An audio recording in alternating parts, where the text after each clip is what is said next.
come do this? Got that from my mother, who's an English teacher. Good evening. My name is Kim Renneker. Jerry is my husband, and I've worked at North Harrison Upper Elementary and Middle School for the past 11 years. I come from a family of educators, teachers, administrators, JCTA, KEA, and NEA presidents, while Jerry's side is loaded with accountants. Go figure. I think this is an excellent combination to have for a school board member. I'm here to talk about the fiasco that occurred in my front yard on Tuesday, August 24th. 11 teachers, 1 ISTA rep, and a congressional candidate trespassed onto my property to picket my husband's decision on the teacher's contract. I haven't butted into my husband's school board business until now, because this was personal. You see, I work with 4 of these teachers at the middle school, and I'm starting to get a little ticked off. I've just about bitten my tongue in half working with you while you wear controversial t-shirts, slamming my husband's decisions.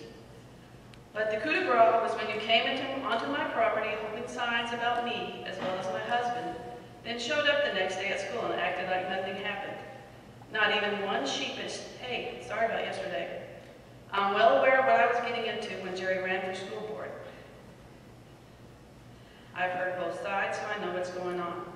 You just can't make this stuff up. Dan Haskell, you knew the picket was illegal. Shame on you. I've discussed this with my mom, a pro at picketing. She could give you a few pointers on the fine art of picketing. Bring it up for a vote with your union, stay off private property, get permission, no standing around. You have to keep moving. And the #1 rule of picketing: don't stand in the highway holding out signs in front of cars, so they have to drive around you. You're lucky no one was seriously injured or even killed. 2 people have died at that intersection in the last 4 years. I winced every time a car went by, especially the logging truck. I thought for sure I'd be erecting 13 crosses, 12 for you and 1 for Barron Hill. Yes, he was also standing in the highway. Furthermore, I cannot believe you went over to stand in the cemetery after the state trooper told you, not asked you, to leave my property. Then you quit picketing and left before my husband even got home from work. So what was the point? He had to watch the video to see what happened. You didn't even stay long enough for the supper crowd to get home. Was an hour and a half all you could handle? This insanity needs to end. With some advice from my mother, I've come up with some suggestions. Greg Rupp, you have had a go at this, but it's not working. You need to return to the classroom and let someone else try to solve this. Your emotions are clouding your good judgment. I see you glaring at us in church. I told you when you were courting Jerry to run for the school board that he would never be a yes man. In fact, Jerry Renneker is no one's yes man. Believe me, I would know. I've tried for 27 years and I've gotten nowhere. The days of you sitting down with the superintendent telling what you want and him saying, okay, then the school board rubber stamping it, they're over. Just because you're not getting what you want doesn't give you the right to have a temper tantrum in my front yard. Dan Haskell, you need to do the job the teachers elected you to do. You need to tell those who are trying to do your job for you to step aside and let you handle it. You represent all teachers, not just a select few. If you had brought this picket up for a vote amongst your members, I don't think you would have much support. Your actions reflect on all the teachers in this corporation, and that picket was a poor reflection. The most hurtful part of this whole thing was when I watched the video and you said, if a private citizen asked me to leave the property, then we would leave. I realized then that you had lied to Jerry when you talked to him on Saturday, and you were also lying to me. Since I was the only one home, I could have kicked you off, but now I'm glad I didn't.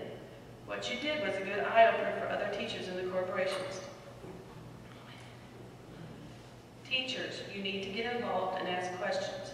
Don't wait for someone to hand you a check. Ask the bargaining team questions. How many offers were there? What were the offers? Why didn't you bring them all to us to vote on? How did you figure the retirement buyout? Call board members and ask them questions. Jerry hardly ever gets any calls from teachers asking why the contract isn't settled. In fact, the Saturday before the picket was the very first time Dan Haskell ever called my husband. Because of school board rules, Jerry can't come up to you and bring up the contract talks. But if you come to him and ask him questions, he may be able to answer them. He'll tell you if he's not allowed. Joanne Speed-Thaler, you really need to report both sides of the story. Your articles on the contract talks are very biased. The public deserves to hear both sides of the story. For instance, in the article about the last board meeting, you reported the bargaining team had reached a tentative agreement in November, but the contract wasn't ratified by teachers until April. Why didn't you ask Dan Haskell or anyone on the bargaining team what took so long? 5 months is a long time for the economy to go sour. I bet if this occurred in a large city, their investigative reporter would have been all over this like white on rice. In all fairness, the story about the picket finally had comments from both sides. However, you never called Jerry to ask for a response to the picket. In fact, I don't think you ever called him in the 2 years he's been on the school board.